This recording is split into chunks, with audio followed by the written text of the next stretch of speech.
해주시는 하나님의 말씀은 요한복음 8장 3절로부터 11절까지의 말씀입니다.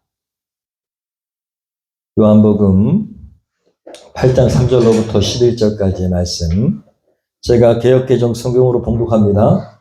서기관들과 바리새인들이 음행 중에 잡힌 여자를 끌고 와서 가운데 세우고 예수께 말하되, 선생이여, 이 여자가 간음하다가 현장에서 잡혔나이다. 모세는 율법에 이러한 여자를 돌로 치라 명하였거니와 선생은 어떻게 말하겠나이까?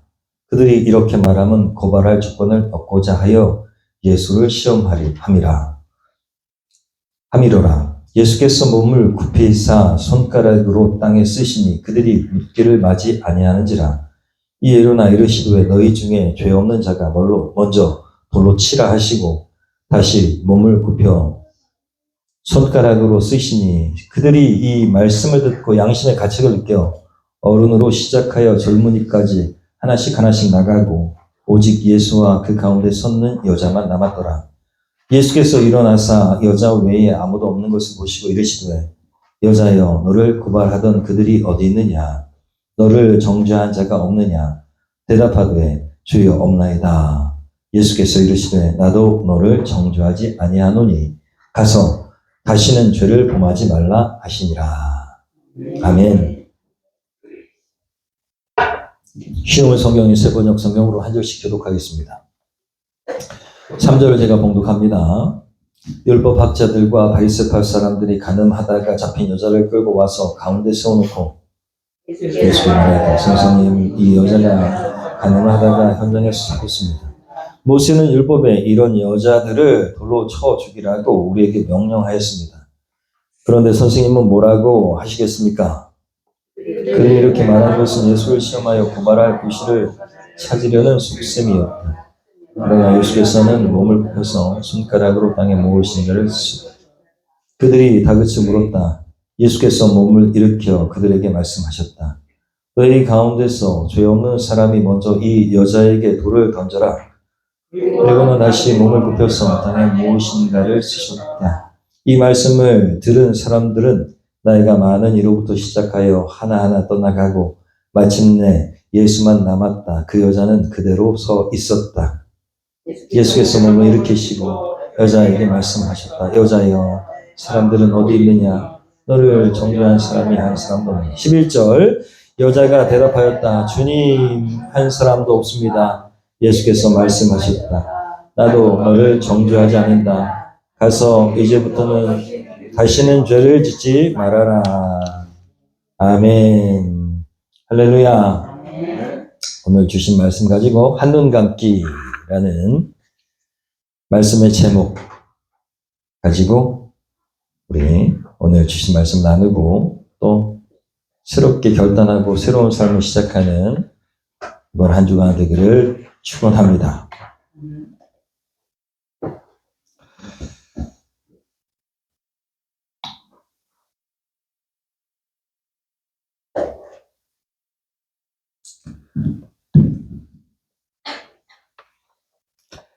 이번 주 말씀을 준비하는 과정 가운데 섭리로 하나님께서 어떤 목사님의 글을 보게 하셨어요.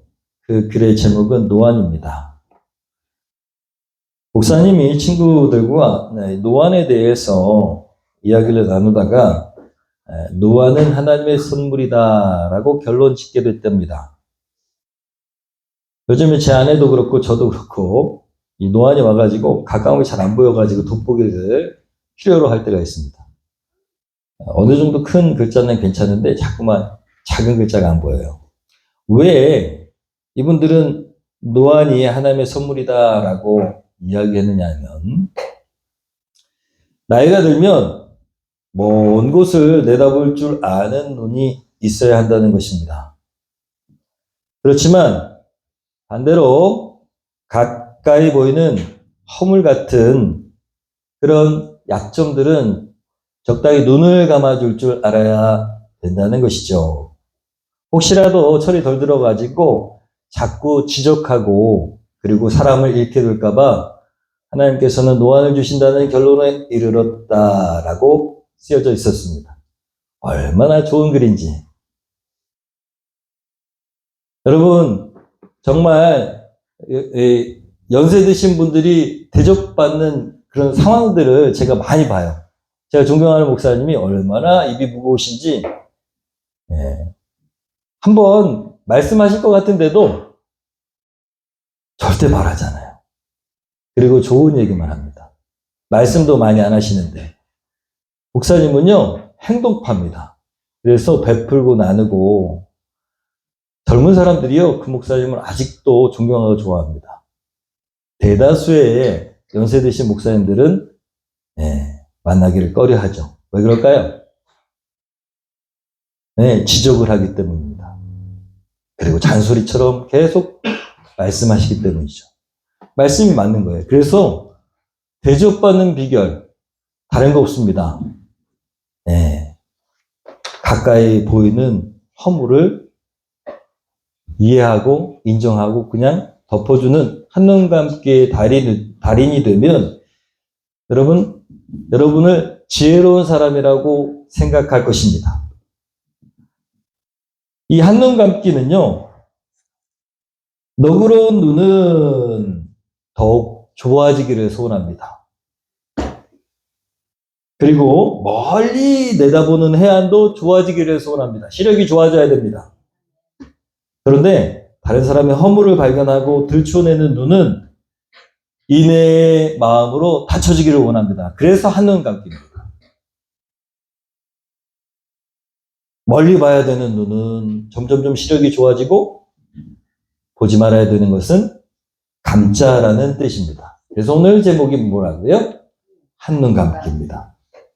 저와 여러분이 하나님처럼 한눈 감기의 달인이 되길 소원합니다. 하나님은요, 성경에 보면 얼마나 한눈을 감아주시는 분인지 몰라요. 우리가 잘 아는 탕자의 비유 보세요. 너 나가 뒤져. 이렇게 얘기할 뻔 하는데, 그죠? 충분히 그럴 수 있잖아요.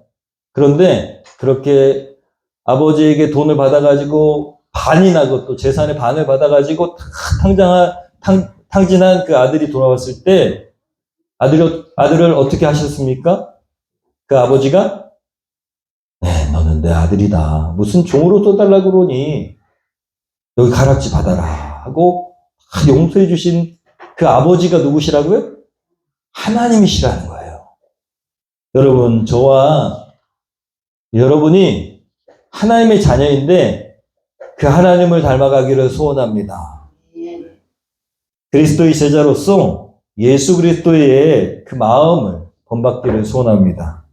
오늘 말씀은 눈 감아주시는 하나님의 은혜가 그리스도의 사랑이 기록되어 있습니다. 핵심 구절이 7절과 11절입니다. 한번 읽어볼까요? 오늘 말씀 7절 세번역 성경 쉬운 성경을 읽어보겠습니다. 시작. 그들이 발그쳐 부르니 예수께서 몸을 일으켜 그들에게 말씀하셨다. 너희 가운데서 죄가 없는 사람이 먼저 이 여자에게 돌을 던져라. 핵심 구절이에요. 11절 한번 읽어볼까요? 여자가 대답하였다. 주님, 한 사람도 없습니다. 예수께서 말씀하셨다. 나도 너를 정죄하지 않는다. 가서 이제부터 다시는 죄를 짓지 말아라. 우리가 처음 읽은 7절 핵심 구절은 가늠한 여인을 잡아온 율법 학자와 바리새파 사람들이 재촉해서 계속 이 여자를 어떻게 하는 게 좋겠습니까? 라고 물어보자 예수님께서 대답하신 거예요. 뭐라고 말씀하셨어요? 너희 가운데 죄가 없는 사람이 먼저 이 여자를 돌을 던져라. 이 여자에게 돌을 던져라. 예수님께서 말씀하셨어요. 두 번째는요. 두 번째 11절은 간음하여 잡혀온 여인에게 한 말씀입니다. 뭐라고 말씀하셨어요? 나도 너를 정죄하지 않는다. 가서 이제부터 다시는 죄를 짓지 말아라. 두 가지를 말씀하셨어요. 여러분, 이 핵심 구절을 통해서 우리가 눈을 감아야 될 상황과 또 그때 어떻게 해야 되는가를 오늘 말씀을 통해서 나누기를 원합니다. 첫 번째, 우리가 살다 보면 눈을 한눈 감아줘야 될 때가 있는데 이런 때입니다. 오늘 말씀을 통해서 하는 거예요. 모함하거나 함정에 빠뜨리려는 사람 향해서 우리는 때로 한눈을 감는 그리스도의 모습을 지녀야 될 줄 믿습니다. 어떻게 그럴 수 있습니까? 예수님이 그러셨어요. 인생을 살다 보면, 인간관계를 하다 보면, 또 직장생활 하다 보면 끊임없이 우리는 함정에 빠뜨리려는 사람을 만나곤 합니다.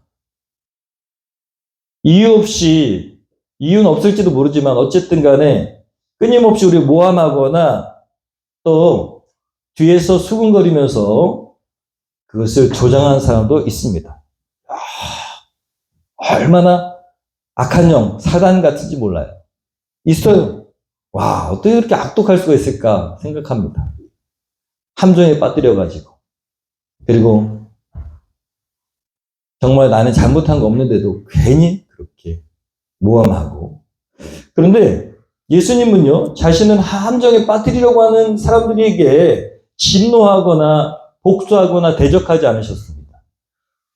오늘 말씀에는 가늠한 여인이 나오지요. 그런데 말씀을 잘 보면 이 여인을 데려온 이유가 뭐냐? 예수님을 함정에 빠뜨리려고 데려왔다는 거예요. 실험을 하려고. 이스라엘에서는 간음죄가 뭐냐면 약혼한 여자가 다른 남자와 외도를 했을 경우도 여러분 간음죄입니다. 약혼했는데 약혼을 결혼하고 똑같이 생각했어요. 이스라엘 사람들은요. 그리고 결혼한 유부녀가 다른 남자와 외도했을 때도 간음죄입니다. 이스라엘에서는 사형에 해당하는데요. 그것도 그냥 사용하는 게 아니라 돌을 던져가지고 돌에 맞아 죽고 얼마나 아프겠어요. 그죠? 맞아 죽는 거예요. 돌에 맞아 죽어. 그렇게 잔인했습니다. 그런데 이런 죄를 범한 여인을 율법학자와 바리새인이 예수님께 데려왔어요. 그리고 묻습니다. 여자는 간음하다 현장에 잡혔습니다. 모세는요, 이런 여자는 돌로 쳐 죽이라고 했는데 선생님은 뭐라고 말씀하시겠습니까? 라고 물어본 거예요. 사실요, 간음하다 현장에 잡히잖아요? 그러면 2명의 증인이 그렇다라고 증인이 있어야 돼요. 2명. 지금 말씀에 있습니까? 없습니까? 안 보이죠? 남편도 그 현장에 있어야 돼요. 남편도. 남편이 와서 이 여자는 죽어 마땅합니다라고 얘기해야 돼요. 그러니까 적어도 3명의 증인은 있어야 돼요. 남편까지. 없어요. 그러니까 그 현장을 봤을 때 뭔가 석연치 않은 것이죠. 그래서 말씀은 그렇게 얘기하고 있는 거예요. 시험하려고, 함정에 빠뜨리려고 라고 기록하고 있는 것입니다. 왜 함정이냐? 예수님이 모세의 율법대로 이 여자를 돌로 쳐라, 죽여라 그러면 지금까지 예수님은 사랑으로 품으라고 계속 가르치시면서 그렇게 3년의 공생애를 사시고 용서하고 사랑하라고 하셨는데 그 말씀에 위배되는 거예요. 또 한 가지 뭐냐면 이 당시에 이스라엘은 식민지였어요. 식민지. 로마의 식민지. 로마에서는 누구를 죽일 때 로마의 그 허락이 없이 죽이면 살인죄가 됩니다. 살인교사죄나 방조죄에 해당하는 거예요. 예수님이 여자 죽여라 그러면 아무리 율법이지만 로마에 귀속되는 식민지이기 때문에 로마에서 니네 법대로 해 하지 않으면 죽일 수가 없는 것입니다. 그러니까 예수님이 그 자리에서 죽여라 그러면 예수님이 로마에 반역하게 되는 거예요. 그렇게 큰 함정입니다. 그런데 예수님이 반대로 아니 이 여자가 아무리 간음을 했어도 놓아줘라 그러면 어떻게 될까요? 그러면 예수님이 선생 랍비 노릇을 하고 있는데 모세의 율법을 거스리는 거예요. 하나님의 계명을 거스리는 거라고요. 그러니까 하나님의 계명을 무시하는 사람이다라고 모함할 수 있는 것입니다. 이 사람의 얘기를 들으면 안 된다라고 모함할 수 있는 이런 2가지 함정이 다 들어있는 거예요. 그러니까 이렇게도 선택 못하고 저렇게도 선택 못하는 거예요. 둘 중에 하나 하면 어떻게 돼? 잡혀가든가 로마에 잡혀가든가 아니면 이제 가르치는 역할, 랍비의 역할은 끝나는 것이죠. 일부러 예수님을 모함하려고 여인을 데려온 것입니다. 그런데 그것을 예수님이 알고 계셨을까요? 알고 계셨겠죠. 그렇게 함정에 빠뜨리려는 율법학자와 바리새파 사람들의 이 함정을 알고 계셨겠죠. 그럼에도 불구하고 예수님은 어떻게 하셨어요? 대적하지 않으셨습니다. 그리고 너희들은 나를 지금 함정에 빠뜨리려고 한다라고 지적하지도 않으세요. 7절과 같이 말씀하셨습니다. 어떻게 말씀하셨다고요? 핵심 구절. 너희 가운데서 죄가 없는 사람이 먼저 이 여자에게 돌을 던져라. 저는 이 말씀을 볼 때마다 인간의 지혜는 아니다라는 생각이 듭니다. 그래서 예수님 존경하게 돼요. 너희 중에 먼저 이 여자에게 돌을 던져라. 죄 없는 자가 돌을 던져라. 이런 생각을 아무리 기발한 머리가 있다 하더라도 이 순간에 이렇게 말씀하실 수는 없어요. 그런데 이 말씀에 너무 중요한 원칙이 들어있습니다. 여러분 모함하려고 하고 여러분을 함정에 빠뜨리려고 하는 사람을 만날 수밖에 없어요. 이 세상은 악하기 때문에. 그때 어떻게 해야 됩니까? 예수님처럼 해야 된다는 거예요. 이 말씀처럼. 예수님이 뭐라고 말씀하셨냐? 너희 가운데 죄 없는 사람이 먼저 이 여자에게 돌을 던져라. 이 말씀은 뭐냐면 죄인을 향한 하나님의 은혜를 스스로 알게 하는 것입니다. 우리 모든 인간은요, 하나님의 은혜 아래에 있는 죄인임을 알아야 된다는 것입니다. 할렐루야.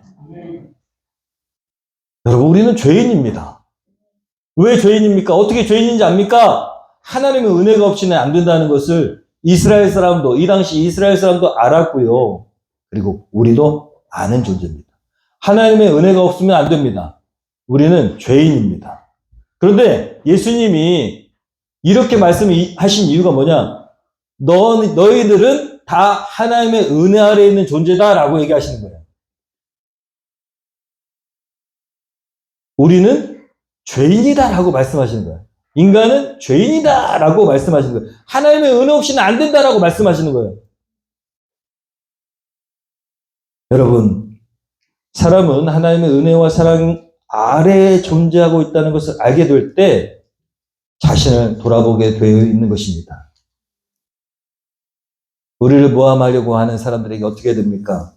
따라서 우리는 그 사람을 대적할 것이 아니라 오히려 하나님의 은혜를 알게 해야 됩니다. 할렐루야. 여러분, 하나님의 은혜를 알게 만들어야 됩니다.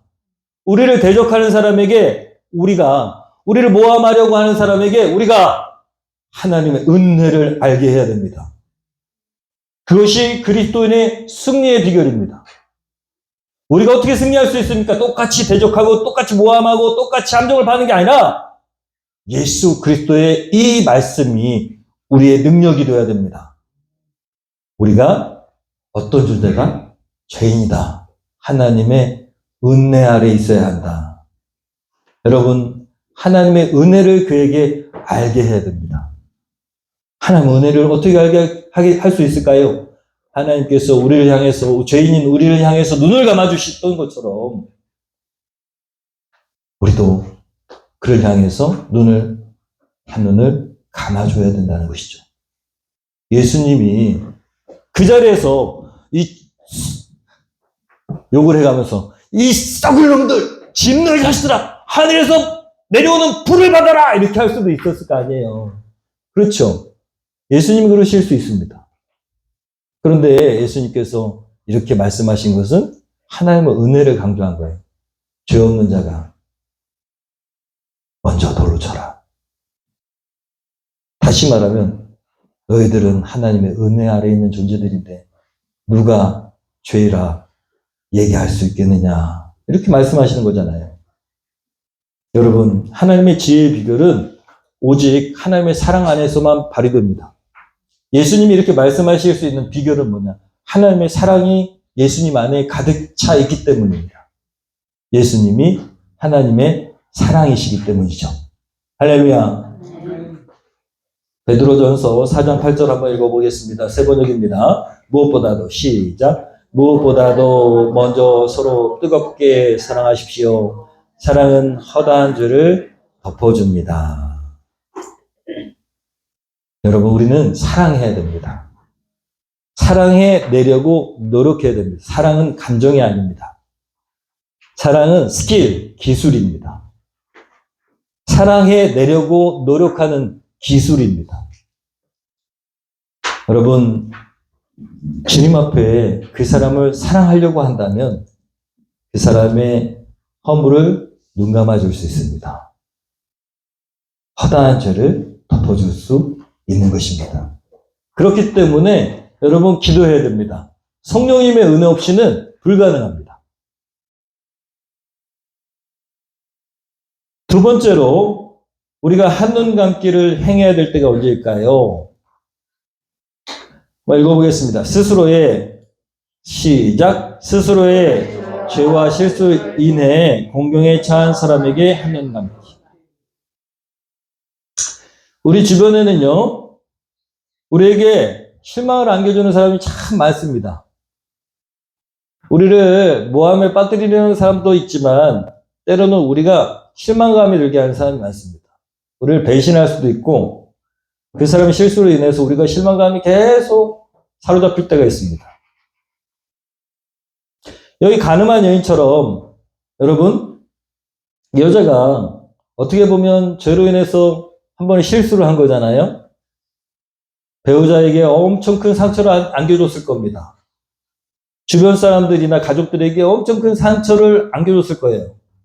우리도 마찬가지입니다. 배우자가, 자녀가, 가족이, 친구가, 이웃이 정말 등에 칼을 꼽는 것처럼 우리에게 배신감을 주고 실망감을 줄 때가 있습니다. 어떻게 될까요? 여러분, 삶의 위치에 살다 보면 내가 엄마이기도 하고 부모이기도 하고 어떤 때는 상사이기도 합니다. 그래서 바로 그냥 질책해버릴 때가 있죠. 얼마나 그런 경우가 많습니까? 그렇게 하고 싶은 말이 많습니까? 사랑한다고. 사랑하기 때문이라고 이야기하지만 사실은 그 사람한테 하는 얘기가 사랑으로 느껴지지 않습니다. 배우자가 변명할 수 없는 큰 실수를 했어요. 보증을 쓴다든가 진짜 외도를 한다든가 얼마나 배신감이 밀려오고 진짜 복수하고 싶은 마음이 가득하고 그렇게 큰 실수 아니래도 배우자끼리는요 좀 상처되는 말 하잖아요. 그러면 바로 복수가 이어집니다. 그게 우리의 심리예요. 복수하고 싶은 마음. 정의가 무엇인지 똑똑히 보여주고 싶은 마음. 여러 번 말했는데 여전히 변하지 않는 자녀. 핸드폰 그만해라. 우리는 많이 하는데 변하지 않아요. 야, 물건 좀 잘 정리해라. 우리 같이 쓰는 공간이잖아. 화가 치밀어 오를 때가 있죠. 영혼구원을 위해서 열심히 전도 대상자를 섬기고 최선을 다해 도와줬는데 하나도 변화가 되지 않아요. 또 그대로야. 그러면 어떻습니까? 한마디 하고 싶잖아요. 때로는 믿었던 친구가 못된 짓을 해. 그래서 괴로움을 주기도 하고요. 믿었던 마음에 큰 상처를 입게 되기도 하고. 여러분, 우리가 정말 이 세상 살아갈 때에 그냥 한마디 쏘아붙이고 싶은 마음이 얼마나 많은지 몰라요. 그런데 사단은 정죄하는 자입니다. 악한 영은 참소하는 자예요. 그렇지만 예수님은 눈 감아주시는 분이십니다. 누구 닮아야 할까요? 예수님 닮아야 됩니다. 정죄와 심판의 눈을 감고 그리고 사랑과 긍휼의 눈을 떠야 합니다. 그래야 예수님을 전할 수 있습니다. 예수님이 어떤 분인지 알게 해야 됩니다. 오늘 작금의 기독교가, 교회가 무엇이 잘못됐습니까? 라고 얘기한다면 조금 방향이 잘못됐는데 뭐냐? 예수님을 닮지 않았어요. 바리새인을 닮았어요. 늘 말씀드리지만 교회에 사람들이 왜 치를 떠는지 아십니까? 바리새인을 닮았어. 예수님을 닮아야 되는데. 제가 읽은 놀라운 하나님의 은혜 필립 얀시의 책을 보면 맨 처음과 맨 마지막에 이런 얘기가 나옵니다. 몸을 파는 여자예요. 전도를 했더니 이렇게 얘기합니다. 지금도 비참한데 교회요? 제가 왜요? 지금도 충분히 비참한데. 무슨 얘기입니까? 무슨 얘기예요? 지금도 충분히 비참한 인생인데 교회 가면 더 비참해진다는 거예요. 뭔가 잘못되지 않았습니까? 예수님을 만나면 어떻게 될까요? 비참해져요? 너 인생 그렇게 살면 어떡하니? 너 똑바로 살아야지. 예수님 그러셨을까요? 몸 파는 여자래. 이랬을까요? 아니요. 예수님은 그러시지 않았습니다. 오늘날 작금의 교회가 무엇이 잘못됐습니까? 예수님을 닮지 않았습니다. 여러분, 예수님을 닮지 않았는데 자기가 대단한 신앙인 것처럼 거짓으로 그렇게 하는 사람들이 엄청 많아요. 그 사람 말을 들을 건지 안 들을 건지는 여러분 한 가지만 보면 됩니다. 이 사람이 누구 닮았는가? 예수님 닮았는가? 잊지 마십시오. 이 사람 말을 들어야 될지 안 들어야 될지는 한 가지밖에 없습니다. 이 사람이 예수님 닮았는가? 그렇지만 또 예수님을 저도 다 닮지 못했어요. 그러면 어떻게 될까요? 예수님을 이 사람이 닮으려고 노력하고 있는가를 보면 됩니다. 그게 여러분 너무너무 중요한 것입니다. 이 사람 진짜 하나님 보낸 사람인가? 어떻게 할 수 있어요? 이 사람이 진짜 하나님의 사람인가? 어떻게 할 수 있냐고요? 예수님을 닮았는가? 닮아가려고 노력하고 있는가? 속지 마세요. 요즘은 혼탁한 세상입니다. 이단들도요, 자기들이 하나님 믿는다 그래요. 자기들도 예수님 믿는다 그래요. 이단도 그렇다고요. 근데 이단에 가면 딱 표가 나는 게 있어요. 뭐가 표가 납니까? 그 사람들이 얘기하는 하나님이 예수님을 닮지 않았어요. 그 사람들이 얘기하는 하나님이 우리가 존경할 만한 분이 아니에요. 거짓말을 하라 그러고 목사 속이라 그러고 그렇습니다. 그렇죠? 그러니까 하나님을 제대로 믿는 게 아니에요. 그 사람들 얘기를 들으면 안 돼요.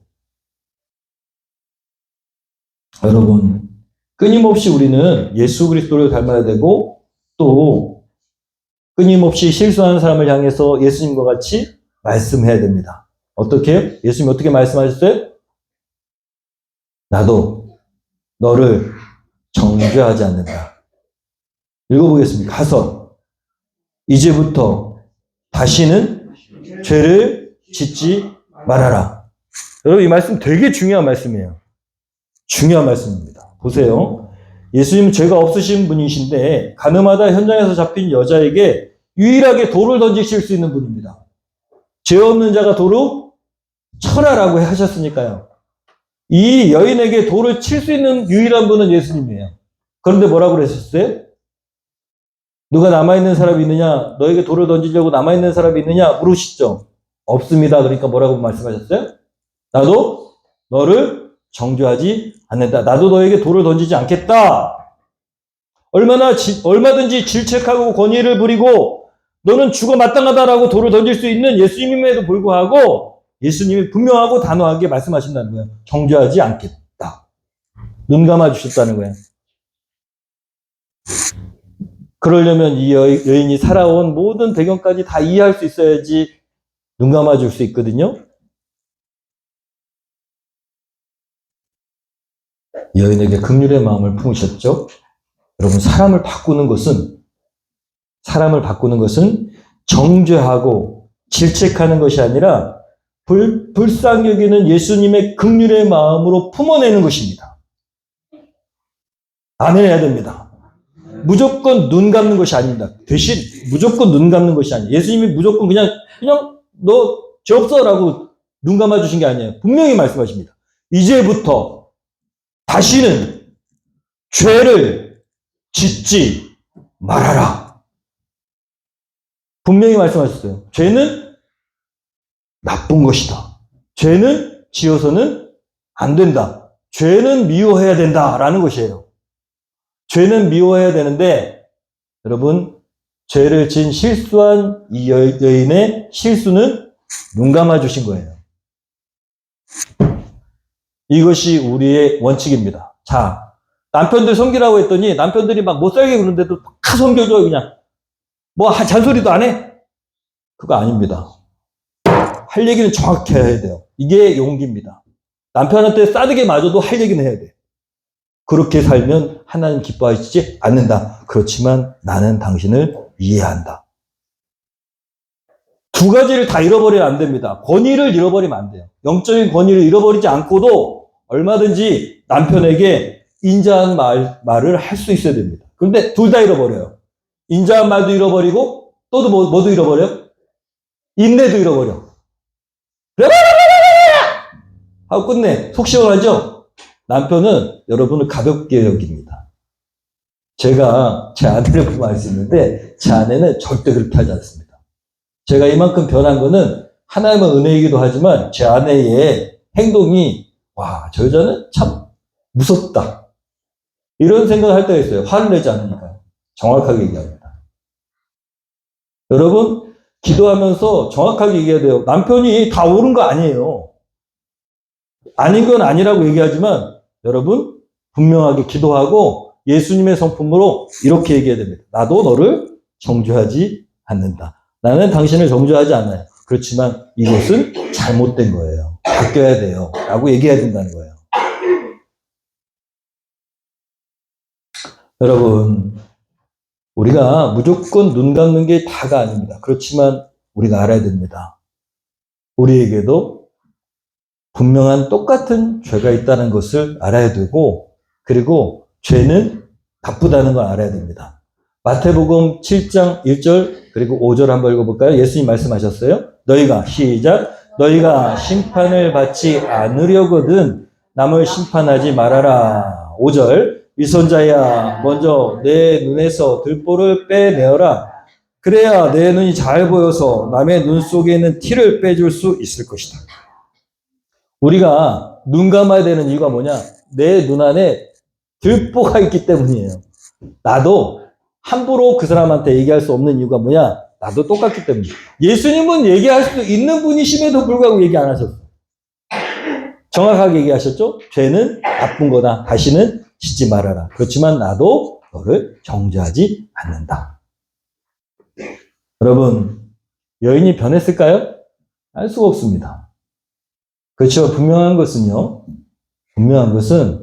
이 여인은 이때부터 새로운 삶을 다시 살게 됩니다.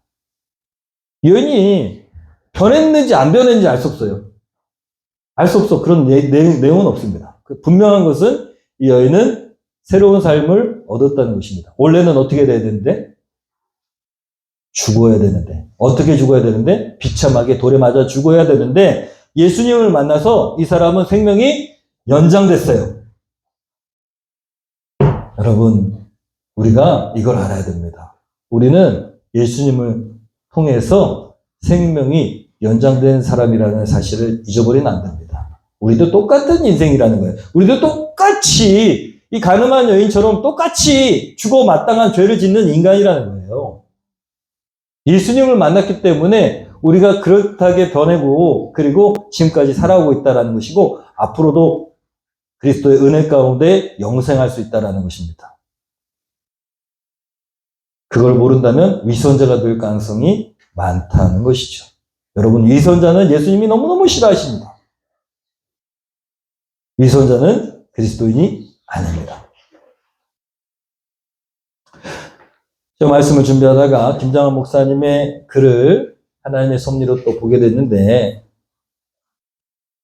어떤 여인이 있었습니다. 일제강점기에 나라를 잃은 서름에 자신의 모든 것을 조국에 바치기로 결심한 소녀. 머리카락을 잘라서 판돈으로 임시정부에 보낼 정도로 나라를 아꼈던 이 소녀는요. 독립운동으로 옥살이를 하면서도 뜻을 굽히지 않았습니다. 1926년도 중국 원난에 있는 육군 항공학교를 졸업해서 한국 최초의 여성 비행사가 된 이 소녀. 이 소녀의 간절한 소망은 뭐냐? 자기가 모는 비행기를 타고 일본 천황이 있는 그곳으로 가서 폭탄을 투하해서 전쟁을 끝내는 것이었습니다.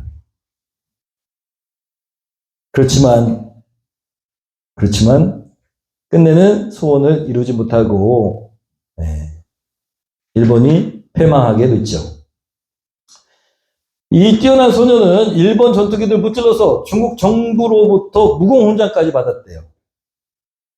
그리고 마침내 바라던 조국 광복이 찾아온 뒤에 이 나라에서 국방위원으로 활동하면서 명예를 누릴 기회가 많았으나 전 재산을 장학사업회에 기부하고 집에서 혼자 조용히 살다가 세상을 떠나셨습니다. 이분의 이름은 권기옥 여사입니다. 여성 비행사, 최초의 여성 비행사. 우리나라에서 최초로 비행 자격증을 가진 비행사. 독립운동가. 여러분 19살 때 그런 마음을 품었다는 거예요. 19살 때. 나라를 위해서 내 목숨을 버리리라. 몇 살 때요? 나는 50세가 넘었는데 왜 이러고 사는지 모르겠어요.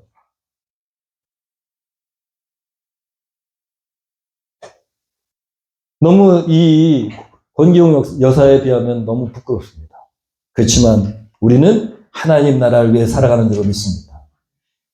이분이요, 이렇게 얘기했대요. 돌아가시기 전에 19살에 만세 운동으로 이미 나는 내 목숨을 조국에 바쳤습니다.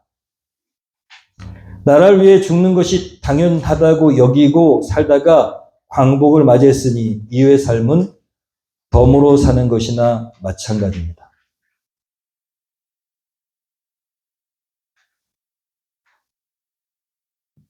제가 여기서 너무 감동을 받았어요. 19살 때 독립운동을 시작한 그 시점에 나는 이미 목숨을 조국에 바쳤고, 나머지 인생 뭐라고요? 나머지 인생 뭐라고요? 덤으로 사는 인생. 사랑하는 이 자리에 계신 성도 여러분, 우리가 눈 감는 인생으로 살아야 되는 이유는 우리도 덤으로 사는 인생이기 때문입니다. 이미 죽어야 될 우리가 권기용 여사처럼 조국에 19살 때 바쳤고 목숨을 바쳤고 나머지는 덤으로 사는 인생인 것처럼 우리는요, 예수님을 우리의 구세주로 영접하는 순간부터 덤으로 사는 인생입니다. 착각하면 안 됩니다.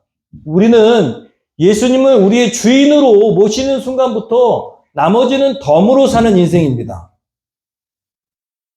우리는 이 가늠한 여인처럼 죽어 마땅한 그런 죄인입니다. 그런데 예수님께서 피값으로 대신 사셔가지고 우리는 덤으로 사는 인생입니다. 우리가 죽어야 되는 그런, 우리가 잡혀야 되고 우리가 끌려가야 되는 그 지옥을 예수님께서 우리를 대신해서 죽으셨습니다. 피값으로 우리를 사셨습니다. 우리의 주인은 예수 그리스도십니다. 그러니까 우리는 덤으로 사는 인생입니다. 죽은 사람이 누구를 판단하거나 정죄할 능력이 있어서는 안 됩니다. 우리는 영적인 눈, 지혜의 눈, 그리스도의 긍휼과 사랑의 눈으로 사람을 바라보고 세상을 바라볼 수 있어야 됩니다. 우리의 주인은 예수 그리스도이시기 때문이죠. 판단과 정죄의 눈, 육적인 눈, 악한 영에 지배받는 존재로서의 눈은 죽은 자와 같이 눈이 감겨져야 됩니다. 죽은 자가 눈을 뜨고 있으면 이상합니다. 징그럽습니다. 여러분, 죽은 자는 눈을 감고 있어야 됩니다. 우리는 육적인 우리의 존재는 죽어있는 상태가 되어야 됩니다. 눈을 감고 있어야 되죠. 영적인 하나님의 눈은 우리가 소유하고 있어야 됩니다. 저도 끊임없이 육적인 자아가 눈을 뜨고 그리고 끊임없이 그 눈을 감고자 하지만 안 감길 때가 있습니다.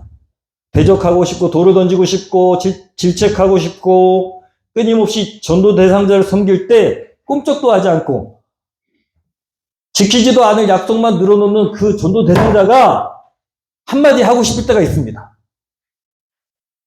이번 주에도 만났는데 주일날 가겠다는 거예요. 보자마자 저를 주일날 가겠다는 거예요. 목사님 주일날 갈게요.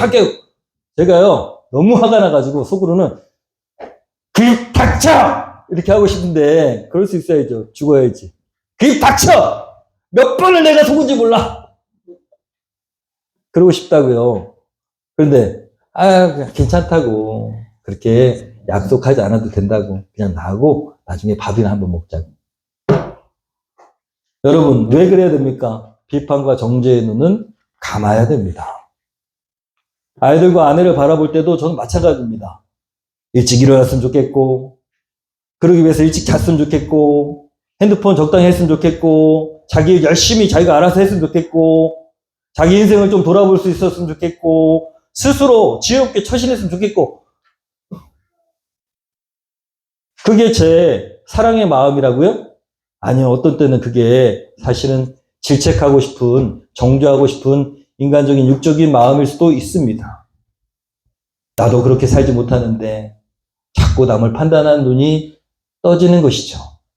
사랑하는 성도 여러분, 저와 여러분이 덤으로 사는 인생임을 잊지 않는 그래서 여러분 영적인 하나님을 닮은 눈, 하나님의 자녀로서의 눈은 떠지고 그리스도를 닮은 눈은 떠지고 육적인 눈, 사단이 정죄하려고 하는 눈은 감아지는 그런 저와 여러분 되기를 소원합니다. 우리 이번 주에 이렇게 기도했으면 좋겠습니다.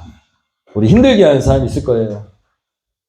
개인하게 우리 미워하고 또 사이가 안 좋은 사람들이 있을 텐데 여러분 우리가 그 사람들을 우리의 노력으로는 품어낼 수 없습니다.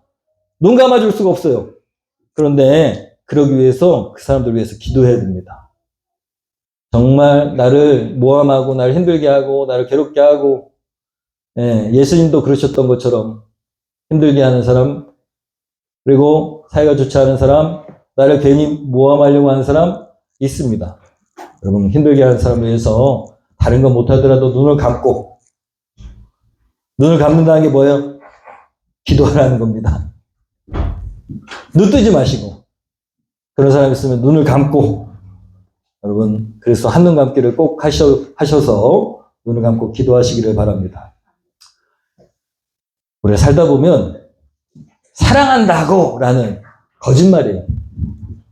그래서 사랑하니까 잔소리도 하고 뭐도 하죠. 근데 중요한 것은 사랑한다고 내가 하는 행위가 그 사람이 내 사랑을 받아들이지 않는다면 그것은 폭력입니다. 그런데 특히 잔소리하고 뭐 하고 하면서 뭐라 그러냐면 사랑하니까 한다는 거야. 그 사람은 전혀 사랑을 느끼지 않는데 여러분 그래서 정말 사랑한다면 사랑이 전달되도록 행동해야 됩니다. 이번 주에는 여러분 어떤 사람에게 사랑을 꼭 그 사람이 내 사랑 그리스도의 사랑을 알 수 있도록 내가 지혜롭게 그 사람에게 행동하는 그런 사랑이 전달되는 통로가 될 수 있도록 기도하시고 어떻게 할까요? 내가 그 전도 대상자를 또 내 자녀를 내 남편을 내 사랑 그리스도의 사랑이 전달되는 통로가 되길 원합니다 하고 방법을 구하는 기도 하시기를 바랍니다. 왜 불평하고 짜증나고 그런 줄 아십니까? 감사를 잃어버렸기 때문입니다. 여러분 감사하면 하나님의 은혜가 가득 차는데 비판하면 사단의 공격들이 가득 찹니다. 그러니까 여러분 감사 훈련해야 됩니다. 감사 훈련하려면 어떻게 해야 된다고요? 그냥 혼자 감사하면 되지 할 수도 있습니다. 그렇지만 카톡에다 꼭 감사 훈련, 감사 올리기를 적어도 2번 이상은 꼭 하십시오. 먼저 인사하고 칭찬하고 변호하고 우리 화평인의 삶을 계속 살아가는 저와 여러분 되기를 소원합니다. 이 시간 결단 찬양하겠습니다. 결단 찬양은 주님 우리의 마음 가운데는 그렇게 용납하고 용서할 수 있는 마음, 이해할 수 있는 마음이 없습니다. 우리의 마음 가운데 세일을 행하여 주시고 채워주시옵소서. 내 마음의 잔을 채워주시옵소서. 이 시간 우리 찬양하면서 결단하겠습니다. 마음이 상한 자를 고치시는 주님, 마음이 상한 자를 고치시는 주님, 하늘의 아버지, 하늘의 아버지, 주관하소서.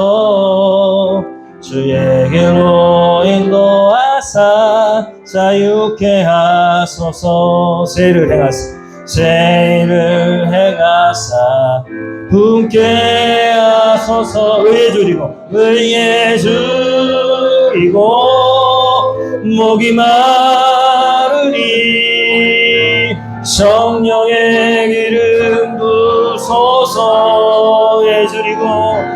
의에 줄이고 목이 마르니 내 잔을 채워 주소서. 성령으로 채우사 주보게 하소서.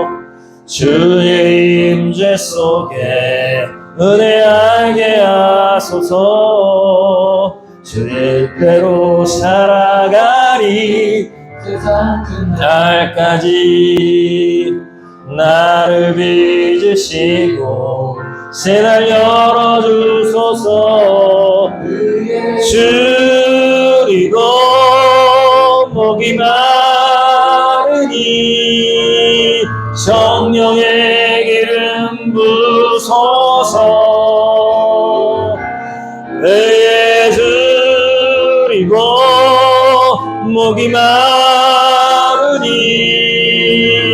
내 잔을 채워 주소서. 목이 마르고 의에 줄이고 목이 마르니 성령의 기름 부소서. 의에 줄이고 목이 마르니 의에 줄이고 목이 마르니 성령을 채워주소서. 우리 아까 네 가지 결단사항을 말씀드린 것처럼 하나님, 제가 정말 그리스도의 마음을 품고 성령의 능력을 통해서 하늘을 감고 죄는 미워하지만 죄를 지은 그 영혼은 긍휼히 여기고 나를 모함하고 괴롭히는 그 영혼은 품어낼 수 있도록 눈을 감을 수 있도록 하나님 그리스도의 눈으로 바라볼 수 있도록 역사하시옵소서. 우리 시간에 저희 눈을 감고 결단하고 구체적으로 하나님 어떻게 해야 될까요? 지혜를 주시옵소서. 어떻게 품어낼 수 있을까요? 어떻게 그에게 그리스도의 사랑을 전할 수 있을까요? 우리 시간에 기도하겠습니다. 기도합니다.